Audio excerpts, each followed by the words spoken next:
جب بہو گھر لے آئیں تو خدارہ 20-22 سال کی بچی سے 50 سال کی عورت کے تجربے والی امیدیں اور اس طرح کے تقاضے نہ کریں جس طرح گھر میں بیٹھی آپ کی اپنی بیٹی بچی سمجھ کر آپ اس کی غلطیوں کوتاہیوں کو نظر انداز کرتے ہیں، پس پشت ڈال کر اس کو عزت دیتے ہیں، محبت سے ماتھا چومتے ہیں۔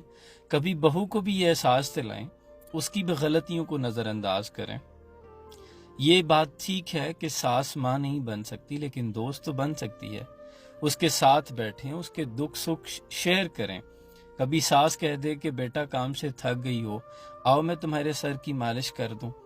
اسے گھر کے فیصلوں میں بٹھائیں، اسے ذمہ داری کا احساس دلائیں کہ یہ گھر تمہارا ہے، یہاں کے فیصلوں میں تم برابر کی شریک ہو۔ آج آپ تندرست و توانا ہے، کل کمزور پڑ جائیں گی، پھر اس گھر کی وہی وارث ہوگی۔ اور عزت خریدنی نہیں پڑتی۔ یہ ہمارے معاشرے کی بہت بڑی برائی اور ڈبل سٹینڈرڈ ہے کہ ہم اپنی بیٹیوں کو اور نظر سے دیکھتے ہیں، بہو کو اور نظر سے دیکھتے ہیں۔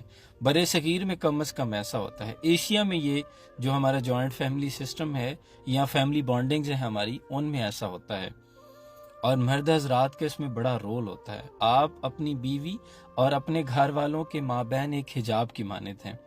آپ نے اپنے معاملات کو بھی ایڈجسٹ رکھنا ہے اور گھر کے معاملات کو بھی۔